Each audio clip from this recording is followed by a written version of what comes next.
எல்லாருக்கும் அஸ்ஸலாமு அலைக்கும் வரஹ்மத்துல்லாஹி வபரகாத்துஹு.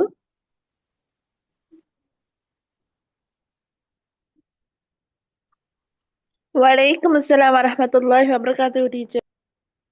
ஓகே, நான் பேசுறது எல்லாருக்கும் கிளியரா விளங்குது தானே? டீச்சர். ஓகே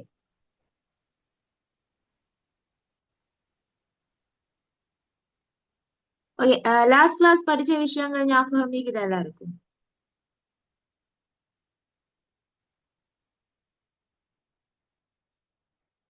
சொல்லுங்க பாப்போம், லாஸ்ட் கிளாஸ் படிச்சது. டீச்சர் நான் லாஸ்ட் கிளாஸ் வரல.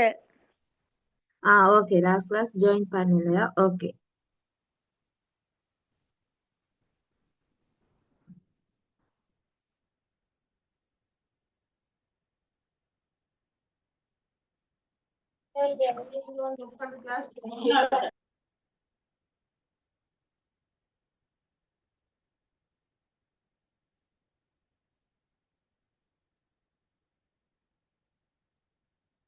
ஓகே நாங்க இன்றைக்கு ஒரு புதிய யூனிட்டை தான் ஸ்டார்ட் பண்ணணும்.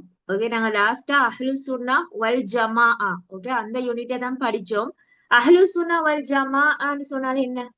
இது 10க்கு உள்ள கிளாஸா இல்லாட்டி 11க்கு உள்ள கிளாஸ்?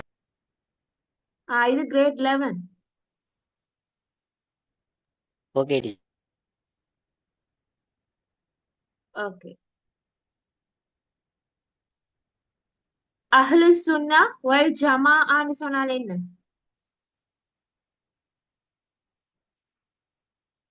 சொல்லுங்க பாப்போம்.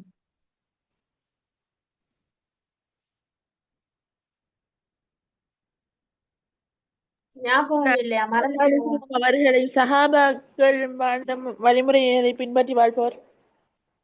Okay good. முகமது நபி ஸல்லல்லாஹு அலைஹி வஸல்லம் அவர்களே சஹாபாக்களும் அவங்க வாழ்ந்த அந்த வாழ்க்கை வழிமுறையை பின்பற்றி நடக்கிறவங்களை தான் நாங்க அஹ்லு சுன்னா வல் ஜமாஅத்தினர்னு சொல்லி நாங்க குறிப்பிடுறோம். ஓகே, அப்ப அது சம்பந்தமான விஷயங்கள் பார்த்தோம். அஹ்லு சுன்னா வல் ஜமாஅத்தினரோட அகீதா எப்படி இருக்குது, அவங்களோட அல்லாஹ் பற்றிய நம்பிக்கை, மலக்குகள் பற்றிய நம்பிக்கை, அல் குர்ஆன் சம்பந்தமா என்ன நம்பிக்கை கொண்டிருக்கிறாங்க, இப்படியான விடயங்கள் எல்லாம் தான் நாங்க லாஸ்டா நடந்த கிளாஸ்ல வந்து படிச்சோம்.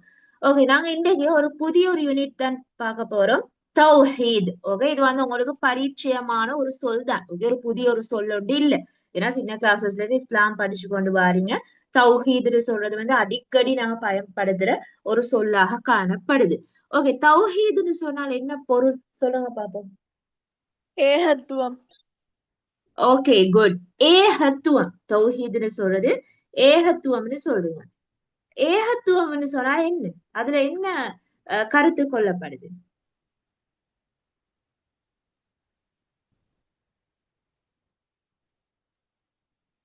யாராவது சொல்லுங்க. ஏகத்துவம்ல வந்து என்ன கருத்துல கொள்ளப்படுது? அல்லாஹ் ஒருவன் என்ற கருத்து. Okay good. அல்லாஹ் ஒருவன் என்று கருத்துல கொள்ளப்படுது. ஏன்னா ஏகன், ஏகன் என்று சொல்றது ஒருவன். விளங்கிச்சா? ஏகன் என்று சொல்றது ஒருவன். அவ ஏகத்துவம் என்று சொல்றது எங்களுக்கு ஒரு இறைவன் தான், அது அல்லாஹ் மாத்திரம். ஓகே, அத வலியுறுத்துறது தான் நாங்க இந்த தௌஹீதுன்னு சொல்லி நாங்க குறிப்பிடுறோம். ஓகே, தௌஹீதுன்னு சொல்றது ஒரு முக்கியமான ஒரு விடயம் தானே. ஓகே, நம்பிக்கை கோட்பாடுல முதலாவதாக இருக்கிற ஒரு விடயம். அதே நேரம் இஸ்லாத்துல அடிப்படையில, எங்களோட மார்க்கத்துல அடிப்படையில 3 விஷயங்கள் காணப்படுது. ஒன்று தௌஹீத், அடுத்து ரிசாலத், அடுத்து மஆத். ஓகே, அதுலயும் முதலாவதாக இருக்கிறது தான் இந்த தௌஹீதுன்னு சொல்றது. ஓகே, குறிப்பா இந்த உலகத்துக்கு வந்து நிறைய நபிமார்கள் ரசூல்மார்கள் வந்து அனுப்பப்பட்டாங்க. ஏன் நிறைய நபிமார்கள் ரசூல்மார்கள் அனுப்பப்பட்டாங்க? காரணம் என்ன? மனிதர்கள் நேர்வழி பெறுவதற்கு. Okay good. மனிதர்கள் நேர்வழி பெறணும், அவங்களுக்கு ஒரு வழிகாட்டியாக தான் நிறைய நபிமார்கள் எல்லாம் உலகத்துக்கு அல்லாஹு தாலாவால அனுப்பி வைக்கப்பட்டாங்க. இப்ப முதலாவது நபியாக அனுப்பப்பட்டவர் தான் நபி ஆதம் அலைஹிஸ்ஸலாம். அதே நேரம் இறுதி நபியாக அனுப்பப்பட்டவர் தான் நபி முகமது ஸல்லல்லாஹு அலைஹி வஸல்லம் அவங்க. அப்ப ஆதம் அலைஹிஸ்ஸலாம்ல இருந்து இறுதி நபி முகமது நபி ஸல்லல்லாஹு அலைஹி வஸல்லம் அவங்க வரைக்கும் இந்த உலகத்துக்கு வந்து அவங்க போதிச்ச முதலாவது விடயம் என்னன்னு சொன்னால் இந்த தௌஹீத தான். ஓகே, எல்லா நபிமார்களும் அவங்களோட சமூக மக்களுக்கு போதித்த முதலாவது விடயம் என்னன்னு சொன்னால் இந்த தௌஹீத் தான். அதாவது அவங்களோட சமூக மக்கள்கிட்ட சொன்னாங்க, இறைவன் ஒருவன் தான், அவனை நம்பிக்கை கொள்ளுங்க, அவனை ஏற்றுக்கொள்ளுங்கன்றதான் எல்லா நபிமார்களுமே அவங்களோட சமூகத்துக்கு வலியுறுத்தி இருக்கிறாங்க. ஏன்னா அல்லாஹு தாலா இந்த தௌஹீத வலியுறுத்துறதுக்காக தான் இந்த நபிமார்களை வந்து அனுப்பி வைத்தார். விளங்கிஷா? அப்போ எல்லா நபிமார்களும் இதைத்தான் போதித்தாங்க. ஆனா எல்லா சமூகத்திலையும் எல்லா மக்களும் இந்த தௌஹீதை ஏற்றுக்கொண்டாங்களா? இல்ல டீச்சர், ஒரு சிலவங்க இருந்தாங்க, ஒரு சிலவங்க மறுத்தாங்க டீச்சர். Okay good. ஒரு சிலவங்க வந்து ஏற்றுக்கொண்டாங்க, அல்லாஹ் ஒருவன், அதெல்லாம் ஏற்றுக்கொண்டாங்க. நிறைய பேர் அதை மறுத்தாங்க. விளங்கிச்சா? நிறைய பேர் இந்த தௌஹீதை வந்து ஏற்றுக்கொள்ள இல்லை. அப்ப ஏற்றுக்கொண்டவங்களும் இருக்கிறாங்க, ஏற்றுக்கொள்ளாதவங்களும் ஒவ்வொரு சமூகத்திலையும் காணப்படுறாங்க. அப்ப இந்த தௌஹீத் சம்பந்தமான விடயங்களை தான் நாங்க இன்றைக்கு வகுப்புல பார்க்க போறோம். இப்ப தௌஹீத்னு சொல்றது வந்து ஒரு அரபு சொல். ஒரு அரபு சொல்ல பொறுத்த வரையில எந்த ஒரு அரபு சொல்ல நாங்க எடுத்துக்கொண்டாலும் அது வந்து ஒரு வேறு சொல்லு இருந்து, ஒரு மூல சொல்லு இருந்துதான் அது பிறக்கும். விளங்கிச்சு? இப்ப தௌஹீதுன்னு சொல்லக்கூடிய அரபு சொல்லும் ஒரு வேறு சொல்ல இருந்துதான் பிறந்திக்குது. ஓகே, அந்த வேறு சொல் வந்து நாங்க வஹதன்னு சொல்லுவோம். ஓகே, வஹத அல்லது வஹத, வஹத. ஓகே, வஹத, வஹத இப்படி சொல்லக்கூடிய வேர் சொல்ல இருந்துதான் தௌஹீத் என்ற சொல் பிறந்திக்கு. பாருங்க, தௌஹீத். அப்ப இதுல அந்த வஹத, ஓகே, வஹதன்னு சொல்ற அந்த வேர் சொல் வந்து காணப்படுது. அப்ப வஹதன்னு சொல்றதுட பொருள் என்னன்னு சொன்னால் ஒருவன். இப்ப வஹத, வாஹித், அஹதுன், இதெல்லாம் என்ன பொருள்? ஒருவன். விளங்குச்சு? இதுல பொருள் வந்து ஒருவன், ஒரு ஒன்றை வந்து குறித்து நிக்குது. ஒருவன் அல்லது ஒன்றுன்னு சொல்றத வந்து குறித்து நிக்குது. அப்ப வஹத் என்று சொல்லக்கூடிய வினை சொல்ல இருந்துதான் தௌஹீத் என்ற பதம் பிறந்திக்குது. ஓகே, வஹத என்ற வேறு சொல்ல இருந்துதான் தௌஹீத் பிறந்திக்குது. வஹத என்ற வினை சொல்ல இருந்துதான் இந்த தௌஹீத் என்ற இந்த சொல் வந்து பிறந்திக்குது. அப்ப இதுல பொருள் என்னன்னு சொன்னால் ஒருவன், ஒன்று, இப்படி ஒன்றை குறித்து நிக்கிறது தான் இந்த வஹத, வஹதன்னு சொல்லி குறிப்பிட்டோம். அப்ப இதனால நாங்க தௌஹீத் என்ற அரபு பதத்துக்கு நிறைய பொருள்களை, நிறைய மொழி கருத்துக்களை வந்து நாங்க வழங்குறோம். மொழி கருத்துன்னு சொல்றது என்ன? ஒரு அரபு சொல்ல தமிழ் பதங்கள், தமிழ் கருத்துகள், அதுதான் நாங்க மொழி கருத்துகள்னு சொல்லி சொல்றோம். அப்ப தௌஹீத் என்பதற்கு நிறைய மொழி கருத்துகள் காணப்படுது. அதுல ஒன்றுதான் நீங்க ஃபர்ஸ்டா சொன்ன ஏகத்துவம். ஓகே, தௌஹீத்னு சொல்றது ஏகத்துவம் என்ற ஒரு பொருளை வந்து கொள்ளுது. அதே நேரம் இன்னும் ஒரு கருத்து காணப்படுது, தனிமைப்படுத்தல். தனிமை. இப்ப அல்லாஹ் ஒருவன், விளங்குச்சா? அல்லாஹ் ஒருவனாக தான் இருக்கிறான். அவன் தனியானவனாகத்தான் இருக்கிறான். விளங்குச்சா? அந்த தனிமைப்படுத்தல் சொல்ற ஒரு கருத்து வந்து நம்ம தௌஹீத் என்ற சொல்லுக்கு கொடுக்கிறோம். அதே நேரம் ஒற்றையாக்குதல். ஓகே, ஒற்றையாக்குதலும் வந்து அல்லாஹ் ஒருவன், அந்த ஒருவன் என்பதுதான் குறித்து நிக்குது. ஓர்மைப்படுத்துதல்னு சொல்றதும் அல்லாஹ் ஒருவன். ஓகே, அதைத்தான் குறித்து நிக்குது. அப்ப ஏகத்துவம், தனிமைப்படுத்துதல், ஓர்மைப்படுத்துதல், ஒற்றையாக்குதல், இப்படியான நிறைய கருத்துகள் வந்து இந்த தௌஹீத் என்ற அரபு சொல்லுக்கு வந்து காணப்படுது. அதே நேரம் இந்த தௌஹீத வந்து நாங்க ஓர் இறை கொள்கைன்னு சொல்றோம்.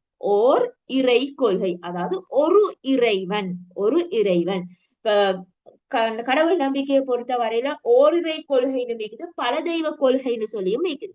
ஓகே, சில மதத்துல வந்து நிறைய தெய்வங்களை வந்து வணங்கி வழிபடுவாங்க. ஓகே, அது பல தெய்வ கொள்கை. இஸ்லாம் மார்க்கத்தை பொறுத்த வரையில அவங்க ஒரு இறைவனை மாத்திரம்தான் வணங்கி வழிபடுறாங்க. அதனாலதான் நாங்க அதை ஓர் இறை கொள்கை, ஒரு இறைவனை நம்பிக்கை கொள்றதை வந்து நாங்க குறித்து சொல்றோம். ஓகே, அப்ப தௌஹீத் என்ற இந்த அரபு சொல்லுக்கு நிறைய பொருள்கள் வந்து காணப்படுது. ஓகே, அப்ப எல்லாருக்கும் தெரிஞ்ச ஒரு பொருள் தான் இந்த ஏகத்துவம்னு சொல்ற இந்த பொருள். அதை தவிர்த்து இன்னும் நிறைய பொருள்கள் வந்து இந்த தௌஹீத் என்ற சொல்லுக்கு காணப்படுது. இப்ப தௌஹீத் என்றால் என்னன்னு சொல்லி உங்களுக்கு ஒரு பாட்டுல ஒரு வினா ஒன்று கேட்கப்பட்டது சொன்னா நான் உங்களுக்கு சொல்லி இருக்கேன் ஏற்கனவே. உங்களோட ஓலெவல் எக்ஸாம்ல இருக்கலாம், அல்லது டேர்ம் எக்ஸாம் ஆக இருக்கலாம். எதுல இருந்தாலும் உங்களுக்கு இப்ப என்றால் என்னன்னு சொல்லி ஒரு கேள்வி ஒன்று கேட்டாங்கன்னு சொன்னா அதுக்கு எந்த மெத்தட்ல ஆன்சர் பண்ணணும்னு சொன்னேன்? சொல்லுங்க பாப்போம். முதலாவது என்ன செய்யணும்? இப்போ கேள்வி வந்து தௌஹீத் என்றால் என்ன? அப்ப நான் முதலாவது என்ன செய்யணும்?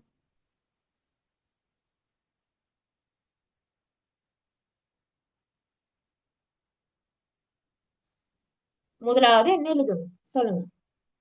நான் உங்களுக்கு ஆரம்ப கிளாஸஸ்ல இருந்து இதை சொல்லி கொண்டு வர ஞாபகம் நீக்குதா? இஸ்லாமிய வழக்கின்றார். இஸ்லாமிய வழக்கில்ன்றது வந்து அதை நாங்க ரெண்டாவதாக தான் எழுதுவோம். முதலாவதா நான் சொன்னேன் தானே, நீங்க முதலாவதாக இப்படி ஆன்சர் பண்ணுங்க அது நல்லன்னு சொல்லி.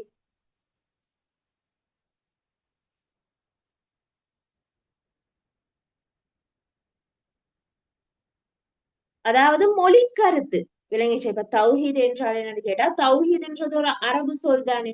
அதுல பொருள் தமிழ் கருத்தை வந்து எழுதுது விளங்கிச்சா. முதல் இப்ப ஏகத்துவம் என்று சொல்றது அதுல பொருள், இல்லைன்னா ஓரிரை கொள்கை, ஓர்மைப்படுத்துதல், இப்படி ஏதாவது ஒரு மொழி கருத்தை எழுதிட்டு அடுத்ததான் நீங்க அடுத்த வரியில எழுதுங்க இஸ்லாமிய வழக்கில் தௌஹீத் என்பது அப்படின்னு சொல்லி அதுக்குரிய அந்த வரை விலக்கணத்தை வந்து குறிப்பிட்டீங்கன்னு சொன்னா சரி விளங்குச்சா. நாங்க இஸ்லாம் பாடத்துல ஒரு வரை விலக்கணம் எழுதுற நேரம் கட்டாயமா இஸ்லாமிய வழக்கில்னு சொல்ற அந்த சொல்ல வந்து நாங்க பயன்படுத்த வேணும். ஓகே, இது நான் ஃபர்ஸ்ட் கிளாஸ்ல இருந்து உங்களுக்கு சொல்லி கொண்டு வரேன்.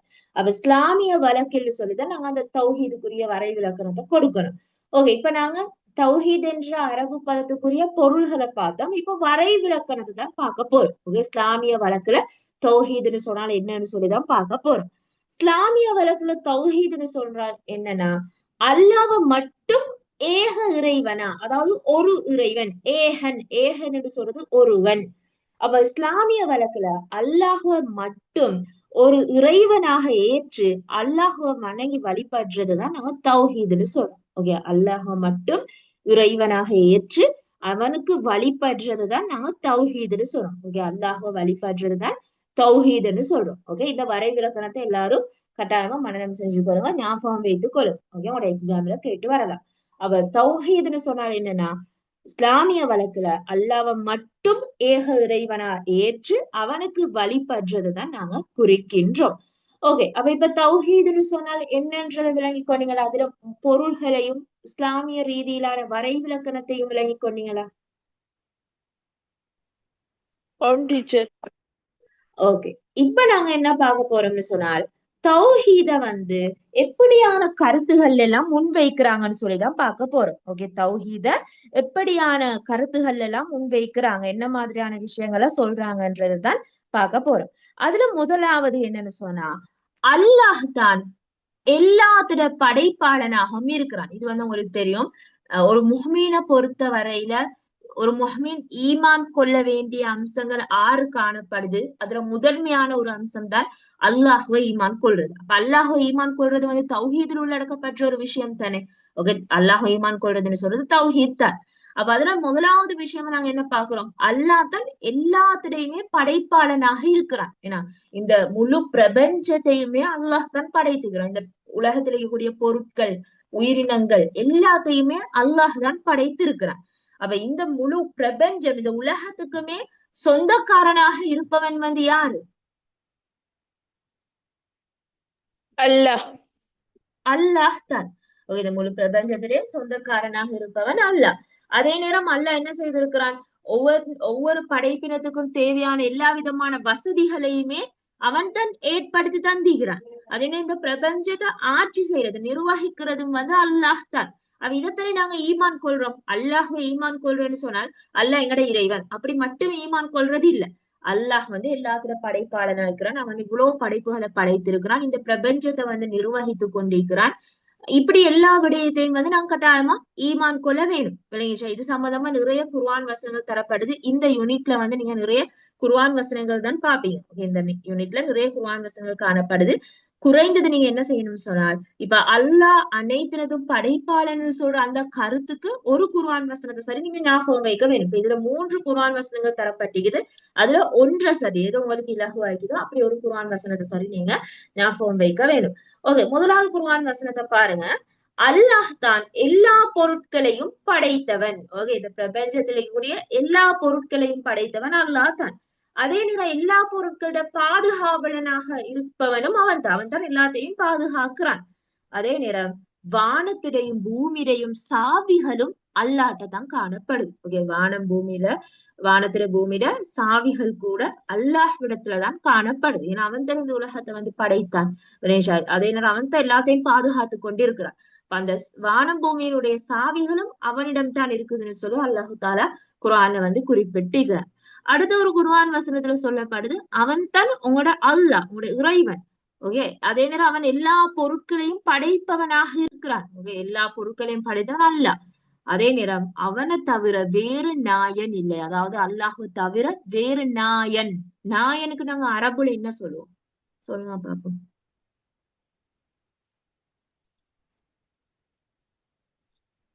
நாயன் என்று சொல்றது வந்து ஒரு தமிழ் சொல் தானே, அதுக்கு அரபுல எப்படி சொல்லுவோம்? ஓகே, இந்த சொல்ல உங்களுக்கு தெரிந்த ஒரு சொல் தானே, ரப். ரப் விளங்குச்சா? இந்த ரப்னு சொன்னால் நிறைய பொருள்கள் வந்து காணப்படுது. இரட்சகன், நாயன், படைப்பவன், பரிபாலிப்பவன், இப்படி நிறைய பொருள்களை வந்து இந்த ரப் என்ற சொல்லுக்கு எங்களுக்கு கொடுக்க இருக்கு. அவ அவனை அவன் தான் எங்கட நாயன், எங்கட ரப்பாக இருக்கிறான். அவனை தவிர வேற ரப் இல்ல, வேற நாயன் இல்ல. ஓகே, அத குறிப்பிடப்படுது. அப்ப அல்லாஹ் வந்து மக்களை நோக்கி ஒரு விடயத்தை கேட்கிறான். நீங்க சத்தியத்தை விட்டு எங்க திருப்பப்படுறீங்க? உண்மையானதை விட்டு நீங்க எங்க திசை திருப்பப்படுறீங்க? ஓகே, உண்மையான இந்த மார்க்கத்தை விட்டு அல்லாஹ்வை ஏற்றுக்கொள்றதை விட்டுட்டு நீங்க எங்க திசை திருப்பப்படுறீங்கன்னு சொல்லி அல்லாஹ் தாலா குர்ஆன்ல வந்து கேள்வி எழுப்பி இருக்கிறான். ஓகே, அப்ப இப்படி ஒரு குர்ஆன் வசனம் காணப்படுது. அப்ப இந்த குர்ஆன் வசனத்திலே சொல்லப்பட்டிருக்கிற ஒரு விஷயம் தான் அல்லாஹ் தான் இந்த உலகத்தில் இருக்கக்கூடிய எல்லா பொருட்களையுமே படைத்திருக்கிறான்னு சொல்லக்கூடிய ஒரு விடயம் வந்து குறிப்பிடப்பட்டிருக்குது. அதே நேரம் சூரா அல் முஃமினூன்லயும் ஒரு விடயம் ஒன்று சொல்லப்படுது. அதாவது எல்லா பொருட்களோட ஆட்சியும் யார் கையில இருக்குது? இந்த உலகத்தில் இருக்கக்கூடிய எல்லா பொருட்களுடைய ஆட்சி, அதை நிர்வகிக்கிறது அது யாரோட கையில இருக்குது? யார் எல்லாவற்றையும் பாதுகாக்கிறவனாக இருக்கிறான்னு சொல்லி குறிப்பிடப்பட்டு அவனுக்கு எதிராக எவரும் பாதுகாக்கப்பட முடியாதோ அவன் யாருன்னு சொல்லி கேட்கப்படுது. ஓகே, அதாவது அல்லாஹ் தானே எல்லாவற்றையும் பாதுகாப்பவனா இருக்கிறான். அப்ப அவனுக்கு எதிரா எவரும் பாதுகாக்கப்பட முடியாதோ அவன் யாருன்னு சொல்லி அல்லாஹு தாலா மனிதர்களை நோக்கி ஒரு வினாவை வந்து எழுப்புறான். நீங்க அதை தெரிஞ்சா நீங்க சொல்லுங்கன்னு சொல்லி அல்லாஹு தாலா முகமது நபி ஸல்லல்லாஹு அலைஹி வஸல்லம் அவங்கள்ட்ட குறிப்பிட்டான். ஓகே, இந்த கேள்வியை நீங்க மக்களை நோக்கி கேளுங்கன்னு சொல்லி. அப்ப அதுக்கு வந்து எல்லா மக்களும் சொல்லுவாங்களாம், இது அல்லாஹுக்குரியது. இந்த பிரபஞ்சம், இந்த பொருட்கள் எல்லாமே அல்லாஹுக்குரியதுன்னு சொல்லுவாங்களாம். அப்ப உண்மையை தெரிஞ்சும் நீங்க ஏன் மதி மயங்குகிறீர்கள்? மதின்னு சொன்னால் என்ன? அறிவு. ஓகே, மதியிட இன்னும் ஒரு பொருள், ஒரு ஒத்த கருத்தாக சொல்லலாம், அறிவு.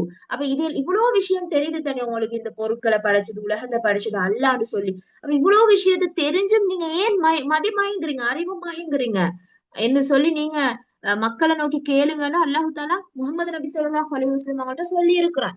இது ஏன்னு சொன்னால் உங்களுக்கு தெரியும், நபி ஸல்லல்லாஹு அலைஹி வஸல்லம் அவங்க வந்து ஒரு நபியாக அனுப்பப்பட்ட ஒரு சமூகம் ஜாஹிலியா சமூகம். ஓகே, ஜாஹிலியா. அவ அங்க இருக்கக்கூடிய மக்கள் எல்லாருமே அல்லாஹுவ வந்து சும்மா ரப்பாக ஏற்றுக்கொண்டாங்க. ரப்புன்னு சொன்னா ஒரு நாயனாக, ஒரு இரட்சகனாக ஏற்றுக்கொண்டாங்க. ஆனா இலாஹுவாக ஏற்றுக்கொள்ள இல்லை. இலாஹுன்னு சொன்னால் என்ன பொருள்? சொல்லுங்க பாப்போம். இலாஹ், இலாஹ்னு சொன்னால் என்ன பொருள்? ரப். இல்ல, ரப்புன்னு சொல்றது தனியான ஒரு அரபு சொல். விளங்கிச்சா? அதுக்கு நிறைய பொருள்கள் இது, இரட்சகன், நாயன் சொல். இலாஹ்னு சொல்றது ஒரு அரபு சொல், அதோட பொருள் இறைவன். இறைவன். ஓகே, சரியான பொருள் என்ன இலாஹ்னு சொன்னா? வணக்கத்துக்குரியவன். இலாஹ்னு சொல்றது வணக்கத்துக்குரியவன். நாங்க அல்லாஹ் தானே வணங்கி வழிபற்றோம். அப்ப வணக்கத்துக்குரியவனாக இருப்பது வந்து அல்லாஹ் தான். அவ ஜாஹிலியால இருந்த மக்கள் அல்லாஹுவ ஒரு ரப்பாக ஏற்றுக்கொண்டாங்க. இந்த உலகத்தை படைச்சது அல்லாஹ் தான், இந்த உலகத்துல இருக்கக்கூடிய பொருட்கள் எல்லாம் படைச்சது அல்லாஹ் தான், இப்படி ஏற்றுக்கொண்டாங்க. ஆனா அல்லாஹ்வ வணங்க இல்ல. விளங்கிச்சா? அல்லாஹ்வ இலாவாக ஏற்றுக்கொள்ள இல்ல, வணக்கத்துக்குரியவனா ஏற்றுக்கொள்ள இல்ல. அவங்க வேற சிலைகளையும் இயற்கையும் வணங்கி கொண்டிருந்தாங்க. விளங்கிச்சா? இதனாலதான் அல்லாஹு தாலா முகமது நபி ஸல்லல்லாஹு அலைஹி வஸல்லம் அவங்களை நோக்கி குறிப்பிட்டான். அந்த மக்கள்கிட்ட போய் நீங்க கேட்டீங்கன்னு சொன்னா, இந்த உலகத்தை படைச்சு ஆட்சி செய்யறதெல்லாம் யாருன்னு சொல்லி கேட்டேன்னா அவங்க உடனடியா அல்லாஹ் தான்னு சொல்லுவாங்க. இது அல்லாஹ்வுடைய உலகம்னு சொல்லுவாங்க. ஆனா ஏன் அவங்க உண்மையை தெரிஞ்சும் மயங்குறாங்க, யாரையும் மயங்குறாங்க? அதாவது உண்மை தெரிந்தும் ஏன் அவங்க சிலைகளை வணங்குறாங்க, அதே இயற்கையை வணங்குறாங்க? இப்படியான ஒரு வினாவைத்தான் அல்லாஹு தாலா முகமது நபி ஸல்லல்லாஹு அலைஹி வஸல்லம் அவங்களை நோக்கி கேட்டு இருக்கிறார். விளங்கிச்சா? அப்ப இது வந்து அல்லாஹ் அனைத்தினதும் படைப்பாளன் என்று சொல்றதை வலியுறுத்தக்கூடிய 3 குர்ஆன் ஆதாரங்கள். உங்களுக்கு இதுல எந்த குர்ஆன் வசனம் இலகுவாய்க்குதோ அதை வந்து எல்லாரும் ஞாபகம் வைத்துக் கொள்ளுங்க. குறைந்தது ஒரு குர்ஆன் வசனம், ஒரு குர்ஆன் ஆதாரம் இந்த ஒரு கருத்துக்கு வந்து ஞாபகம் வைத்துக் கொள்ளும். விளங்கிச்சா? ஒரு குர்ஆன் வசனத்தை சரி நீங்க குறைந்தது மனனம் செய்தாக வேணும். ஓகே. அப்ப இது அல்லாஹ் தான் எல்லாத்திலையும் படைப்பாளன்றதை வலியுறுத்தக்கூடிய குர்ஆன் ஆதாரங்கள். இரண்டாவதா பார்க்க போறது அல்லாஹ் மட்டுமே வணக்கத்துக்குரியவன். ஓகே, நான் ஃபர்ஸ்டா சொன்னது போல இலாஹ். ஓகே, இலாஹ். இலாஹ்னு சொன்னால் வணக்கத்துக்குரியவன். பாருங்க, எங்களோட கலிமாவை எடுத்துக்கொள்ளுங்க. லா இலாஹ இல்லல்லா முஹம்மது ரசூலுல்லாஹ். வணக்கத்துக்குரிய நாயன் அல்லாஹ்வை தவிர வேறு யாரும் இல்லை. விளங்கிச்சா? அப்ப அந்த வணக்கத்துக்குரியவன் அதை குறித்து நிக்கிற ஒரு அரபு சொல் தான் இலாஹ்னு சொல்றோம். ஓகே, இதை ஞாபகம் வைத்துக் கொள்ளுங்க. அப்ப அல்லாஹ் மட்டும்தான் வணக்கத்துக்குரியவனா இருக்கிறான். அதாவது அல்லாஹ் மட்டும்தான் நாங்க வணங்கணும். அல்லாஹ் மட்டும்தான் நாங்க வணங்கணும். அப்ப இது சம்பந்தமா அல்லாஹு தாலா குர்ஆன்ல சொல்லி இருக்கிறான். முஹம்மது நபி ஸல்லல்லாஹு அலைஹி வஸல்லம் அவங்களை நோக்கி, நபியே, உமக்கு முன்னர் நாங்க அனுப்பிய ஒவ்வொரு தூதர்கிட்டையும், உனக்கு முன்னர் அனுப்பிய ஒவ்வொரு தூதர், ஏன்னா முஹம்மது நபி ஸல்லல்லாஹு அலைஹி வஸல்லம் அவங்களுக்கு முன்னால எத்தனையோ இறை தூதர்கள் இந்த உலகத்துக்கு அனுப்பப்பட்டிருக்கிறாங்க. அப்ப அதனாலதான் அல்லாஹ் சொல்றான், உமக்கு முன்னர் அனுப்பப்பட்ட ஒவ்வொரு தூதர்கிட்டையும் நிச்சயமா வணக்கத்துக்குரிய நாயன் என்னை தவிர வேறு யாரும் இல்லை. ஓகே, வணக்கத்துக்குரிய நாயன் என்னை தவிர, அல்லாஹ்வை தவிர வேறு யாரும் இல்ல, என்னையே நீங்க வணங்குங்கன்னு சொல்லி நாங்க வஹி அறிவிக்காமல் இல்லைன்னு சொல்றோம். அப்ப அல்லாஹ் என்ன சொல்றான் இந்த இடத்துல? முகமது நபி ஸல்லல்லாஹு அலைஹி வஸல்லம் அவங்கள்ட்ட அல்லாஹ் சொல்ற ஒரு விஷயம் தான், உங்களுக்கு நாங்க எப்படி வஹி அறிவிச்சோமோ, என்னைய வணங்குங்கன்னு சொல்லி நான் எப்படி வஹி அறிவித்தனோ அதே மாதிரி தான் உமக்கு முன்னர் அனுப்பப்பட்ட எல்லா நபிமார்களுக்கும் நாங்க வஹி அறிவித்திருக்கிறோம். இதைத்தான் அல்லாஹ் சொல்றான்.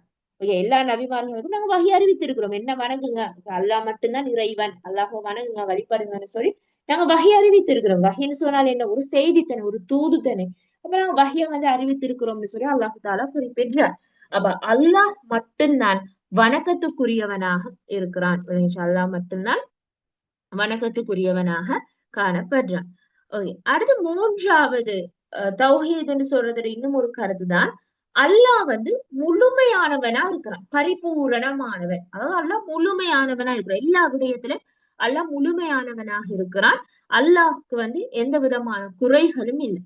எவ்வித குறைகளும் அற்றவனாக தான் அல்லாஹ் காணப்படுறான். ஓகே, எந்த விதமான குறைகளும் அல்லாஹுக்கு இல்லை. ஓகே, அப்ப இது சம்பந்தமாகவும் அல்லாஹு தாலா குர்ஆன்ல முஹம்மது நபி ஸல்லல்லாஹு அலைஹி வஸல்லம் அவங்களை நோக்கி சொல்ற ஒரு விஷயம் தான், நபியே நீங்க சொல்லுங்க, ஓகே, மக்கள்கிட்ட சொல்லுங்க, அல்லாஹ் அவன் ஒருவன். ஓகே, அல்லாஹ் ஒருவன் தான்.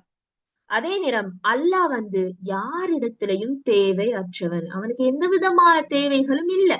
இப்ப ஏனைய படைப்பினங்களை எடுத்துக்கொண்டோம்னு சொன்னால், இப்ப உதாரணமா மனிதர்கள் எடுத்துக்கொண்டோம்னு சொன்னால், மனிதர்களுக்கு எத்தனையோ தேவைகள் காணப்படுது. விளங்கிச்சா? ஆனால் அல்லாஹுக்கு எந்த விதமான தேவைகளுமே இல்லைன்னு சொல்லி குறிப்பிடப்படுது.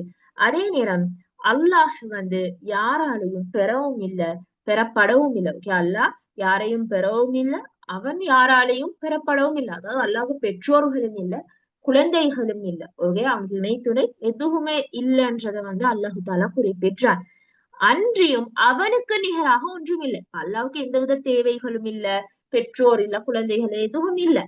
ஆனாலும் அல்லாஹ்க்கு நிகராக, அல்லாஹ்வுக்கு ஒப்பீடாக எந்த ஒரு விடயமும் இல்லை.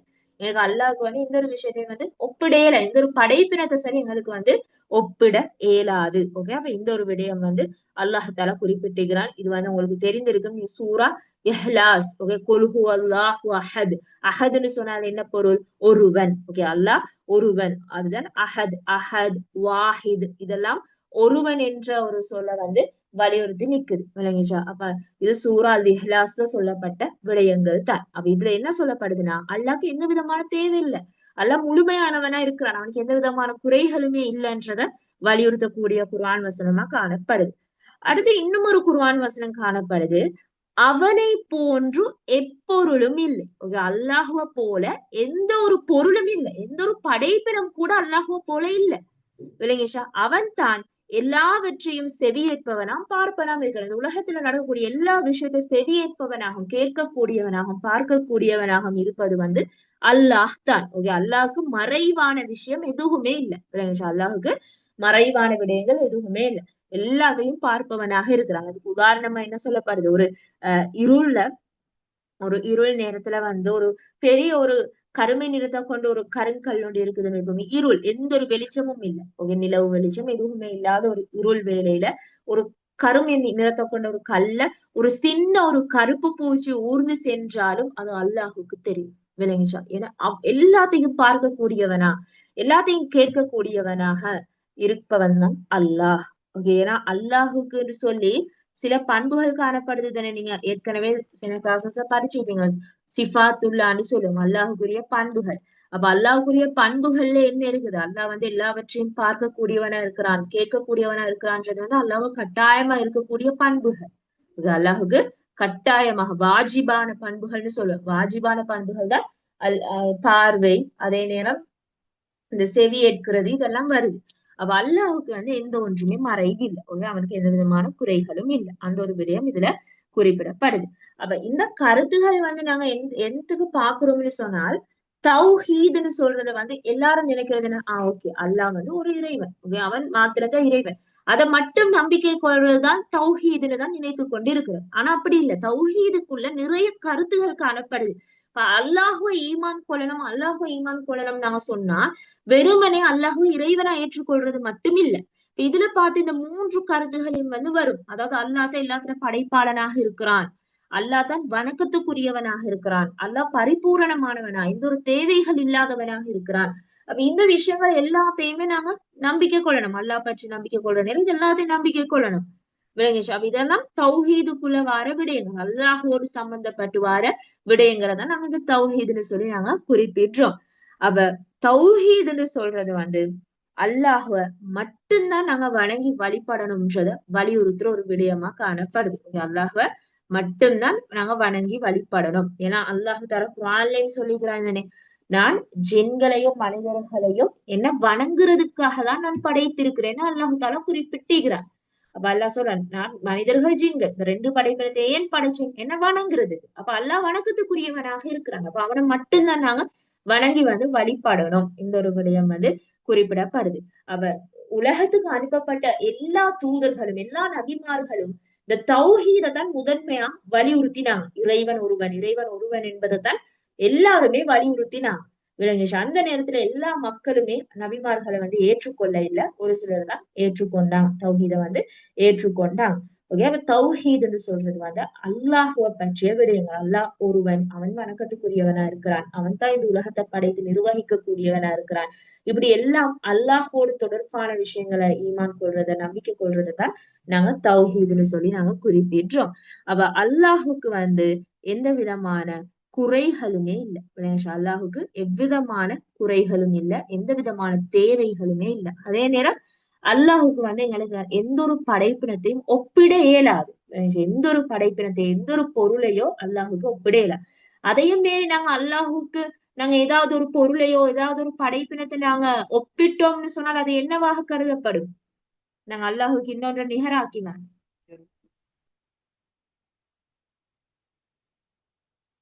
சொல்லுங்க பாப்போம். அல்லாஹுக்கு நாங்க இன்னொன்று நிகராக்கினால் அது எப்படி அழைக்கப்படுது?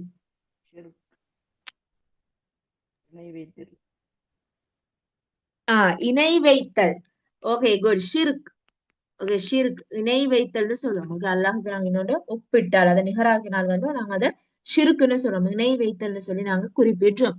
அப்ப ஷிர்க்க பொறுத்த வரையில், இணை வைத்தலை பொறுத்த வரையில அது இஸ்லாம் மார்க்கத்திலே கூட ஒரு பெரும் பாவமாக தான் கருதப்படுது. சில பேர் அதுக்கு அல்லாஹ்ட்ட இருந்து மன்னிப்பும் கிடைக்க பெற மாட்டான். ஓகே, அல்லாஹ் எந்த ஒரு பாவத்தையும் மன்னிப்பான், ஷிர்க்க மன்னிக்க மாட்டான்னு சொல்லியும் குறிப்பிடப்படுது. விளங்கிச்சா? அப்ப நாங்க அல்லாஹ் எந்த ஒன்றுக்கும் ஒப்பிடக்கூடாது, நிகராக்க கூடாது. விளங்கிச்சா? அந்த ஒரு முக்கியமான விடயம் காணப்படுது. அப்ப எங்கட இஸ்லாத்துல இந்த தௌஹீதுன்னு சொல்றது ஒரு முக்கியமான ஒரு அம்சமாக காணப்படுது. அப்ப அதுக்கு சில ஆதாரங்கள் மூலமா அதை உறுதிப்படுத்துறாங்க. அதாவது தௌஹீத் ஒரு முக்கியமான ஒரு அம்சம் என்பதை சில ஆதாரங்களின் ஊடாக உறுதிப்படுத்துறாங்க. அதுல முதலாவது ஆதாரம் தான், இந்த உலகத்துக்கு அனுப்பப்பட்ட எல்லா இறை தூதர்களுமே மக்களுக்கு தௌஹீதை ஏற்று வாழ சொல்லிதான் அழைப்பு விடுத்தாங்க. இது சம்பந்தமா குர்ஆன்ல சொல்லப்பட்டிருக்குது. அதாவது ஒரு குர்ஆன் வசனம் ஒன்று காணப்படுது தானே.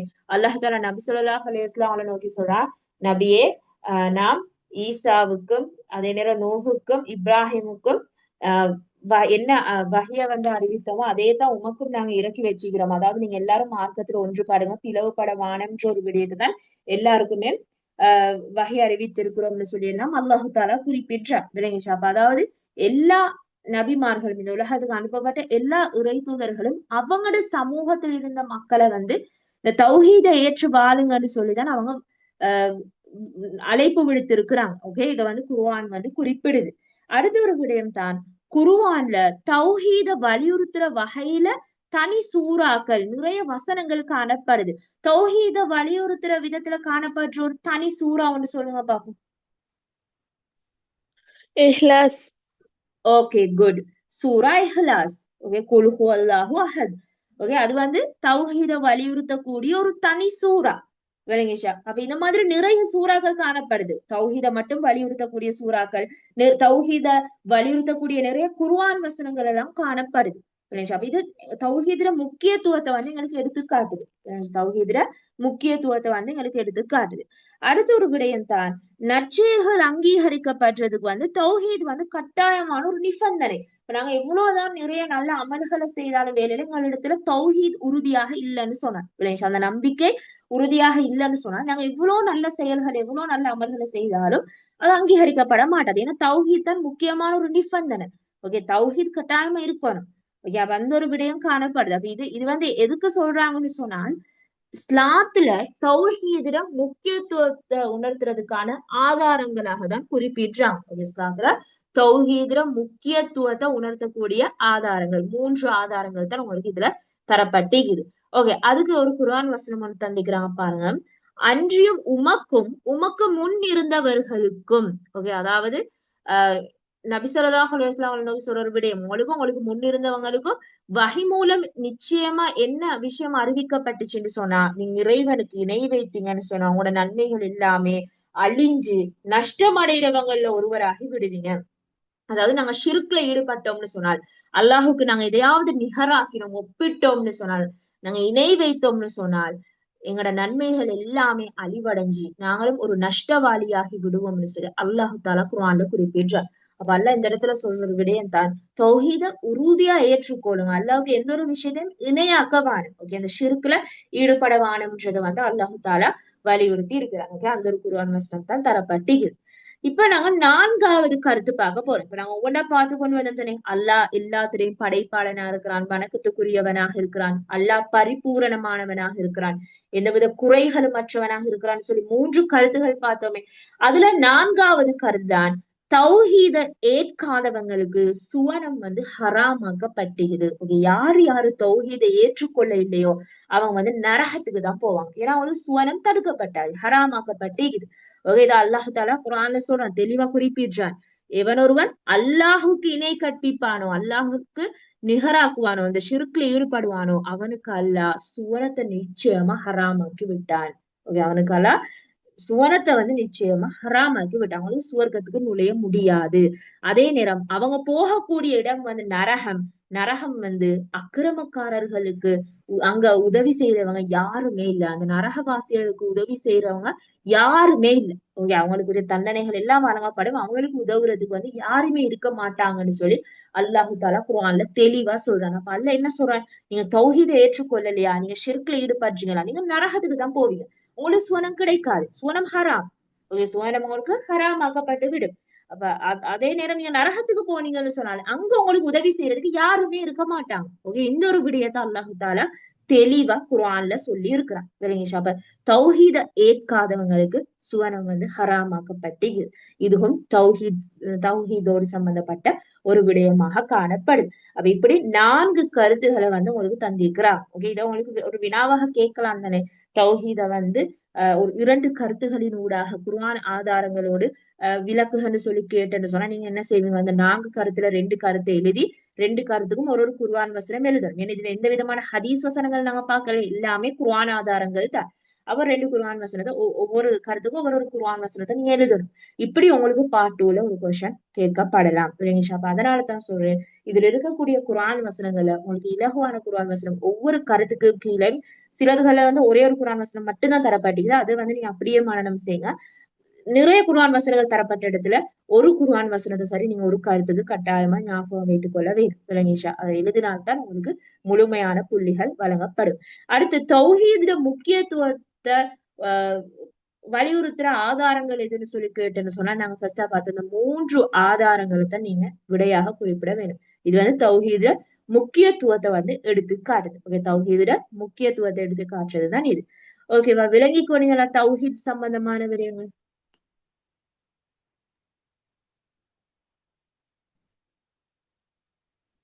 விளங்கிச்சா எல்லாருக்கும் தௌஹீத்னு சொன்னால் என்ன, அதே நேரம் தௌஹீத்ல முக்கியத்துவத்தை விளங்கிக்கொண்டீங்களா?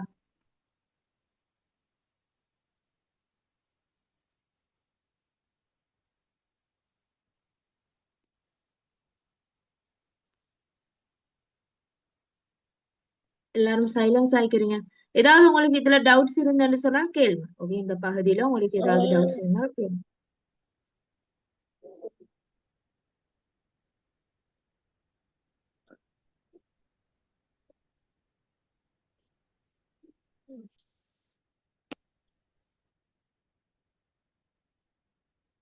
ஓகே, அப்ப எந்த விதமான டவுட்ஸ் இல்லாததுனால இதுல வந்து ஒரு சில அரபு சொற்கள் தான் காணப்படுது, நிறைய அரபு சொற்கள் இதுல இல்ல.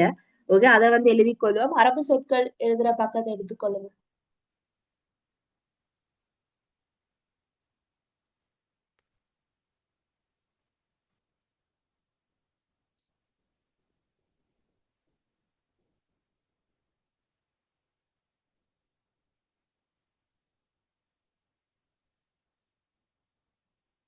ஓகே, முதலாவது அரபு சொல் போட்டுக்கொள்ளுங்க. தௌஹீத். தௌஹீத். தௌஹீத்னு சொன்னால் என்ன பொருள்? ஏகத்துவம் டீச்சர். ஓகே, ஏகத்துவம். அதை தவிர்த்து வேற என்ன பொருள்கள் இருக்குது? வேற என்ன பொருள் நாங்க இப்ப படிச்சதுல சொல்லுங்க.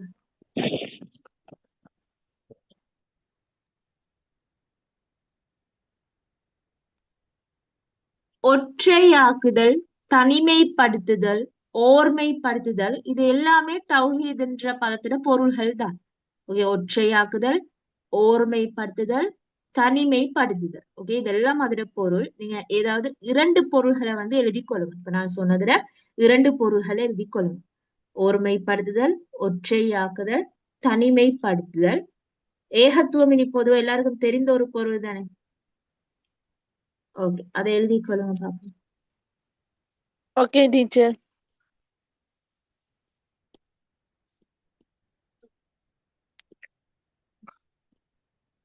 அடுத்த சொல் போடுங்க. வஹத.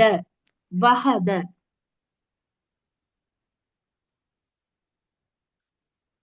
வஹத. அடுத்து வாஹித். இந்த அரபு சொற்களோட பொருள் என்ன?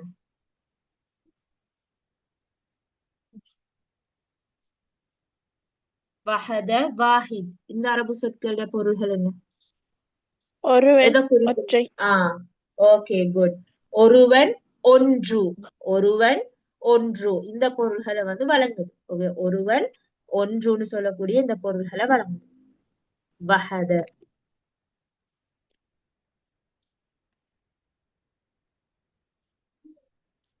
அடுத்த சொல் போட்டுக்கொள்ளுங்க. ரப். ரப்.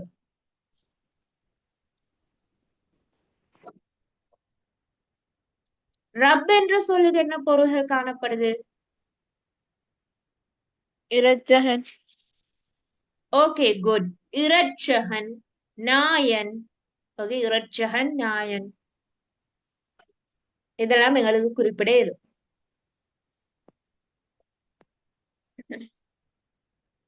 ஓகே, இந்த ரப் என்ற சொல்லலாம் உங்களுக்கு யூனிட்ல வந்து தரப்பட்டில்ல அந்த அரபு சொல், ஆனால் அதுல தமிழ் கருத்து தரப்பட்டிருக்குதானே. ஓகே, அதனால அதை எழுதி கொள்ளுங்க. அடுத்த சொல் இலாஹ். இலாஹ்னு சொன்னால் என்ன பொருள்?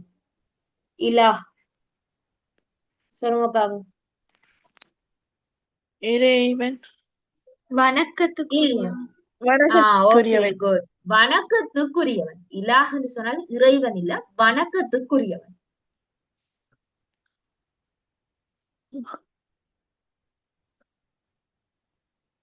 ஓகே, இவ்வளவு அரபு சொற்கள் தான் பொதுவா இதுல காணப்படுது. ஓகே, இப்ப நீங்க என்ன செய்யணும்னு சொன்னா இந்த பயிற்சி செய்யணும். உங்களுக்கு இந்த பகுதிக்கு வந்து நான் எக்ஸ்ட்ரா நோட்ஸ் வந்து எழுதி கொள்ள தருவேன். ஓகே, இன்ஷால்லா அடுத்த கிளாஸ்ல உங்களுக்கு தருவேன். ஆஹ் இப்ப நீங்க இந்த யூனிட்ட தலைப்பை போட்டு ஓகே கீழே பயிற்சின்னு சொல்லி போட்டுக்கொள்ளுங்க. போட்டு இதுல 3 வினாக்கள் காணப்படுது. 3 வினாக்களையும் குயிக்கா எழுதி விடையளிங்க. ஓகே, ஒரு 10 மினிட்ஸுக்குள்ள எழுதுங்க.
Okay, teacher.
Okay, teacher. Okay, எல்லாரும் எழுதிட்டீங்களா? டிஸ்கஸ் பண்ணுவோமா? Okay, teacher. பண்ணுவோம். ஓகே, முதலாவது வினா பாருங்க. வாஹித் என்ற பதத்தின் பொருள் யாது? ஓகே, சொல்லுங்க பாப்போம் ஆன்சர். ஒருவன். ஒருவன். ஓகே, இப்ப லாஸ்டா நாம பார்த்தோம் வஹத வாஹித் நம்ம சொல்றது ஒருவன், அந்த கருத்து தான் குறித்து நிக்குது. ஓகே, ஒருவன். அல்லாஹ்வே இவ்வுலகின் படைப்பாளன் என்ற கருத்தை சுட்டும் இரு குர்ஆன் வசனங்களை தருக. அல்லாஹ் தான் அனைத்து பொருட்களையும் படைத்தவன். இன்னும் அவனே எல்லா பொருட்களின் பாதுகாவலனுமாவான். வானங்களிடையும் பூமியினுடையும் சாவிகள் அவனிடமே இருக்கின்றன. அஸ்ஸமர் 62வது வசனம் தொடக்கம் 63. அவன்தான் அல்லாஹ் உங்கள் இறைவன், எல்லா பொருட்களையும் படைப்பவன். அவனைத் தவிர வேறு நாயன் இல்லை. எனவே நீங்கள் சத்தியத்தை விட்டும் எங்கு திருப்பப்படுகிறீர்கள்? Okay good. அல்லாஹ் தான் அனைத்தினதும் படைப்பாளன். இந்த உலகத்துல படைப்பாளன்றதை வலியுறுத்துற 3 குர்ஆன் வசனங்களும் உங்களுக்கு தரப்பட்டிக்குது. ஓகே, அதுல நீங்க ஏதாவது 2 வந்து எழுதிருந்தேன்னு சொன்னா சரி போட்டு கொள்ளுங்க. ஓகே, தௌஹீதுற முக்கியத்துவத்தை ஒரு குர்ஆன் வசனத்துல துணையுடன் விளக்குகன்னு சொல்றாங்க. அப்ப தௌஹீதுற முக்கியத்துவத்தையும் எழுதணும், ஒரு குர்ஆன் வசனத்தையும் நீங்க எழுதணும். ஓகே, என்ன குர்ஆன் வசனம்? அன்றியும் உமக்கு முன் இருந்தவர்களுக்கும் வகை மூலம் நிச்சயமாக அறிவிக்கப்பட்டது என்னவென்றால், நீர் இறைவனுக்கு இணை வைத்தல் உமது நன்மைகள் யாவும் அழிந்து நஷ்டம் அடைபவர்களுள் ஒருவராகி விடுவீர். Okay good. அதாவது அல்லாஹ் சொன்னான் தானே, உமக்கு முன்னிருந்தவங்களுக்கும் வஹி மூலம் நிச்சயமா அறிவிக்கப்படுது, நீங்க இறைவனுக்கு இணை வைத்தீங்கன்னு சொன்னா நீங்க உங்களோட நன்மையெல்லாம் அழிஞ்சு நீங்க ஒரு நஷ்டவாளி ஆகி விடுவீங்கன்னு சொல்லி அல்லாஹ் தாலா குர்ஆன்ல குறிப்பிட்டு இருந்தாங்க. ஓகே, இந்த குர்ஆன் வசனத்தை எழுதி தௌஹீதுல முக்கியத்துவம் சம்பந்தமா நாங்க என்ன குறிப்பிடணும்?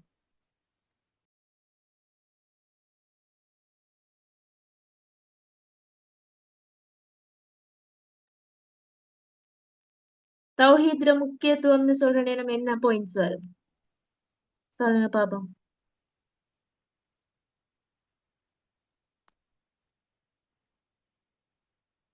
குர்ஆன் வசனத்தை மட்டுமா அதுக்கு ஆன்சர் எழுதுனீங்க?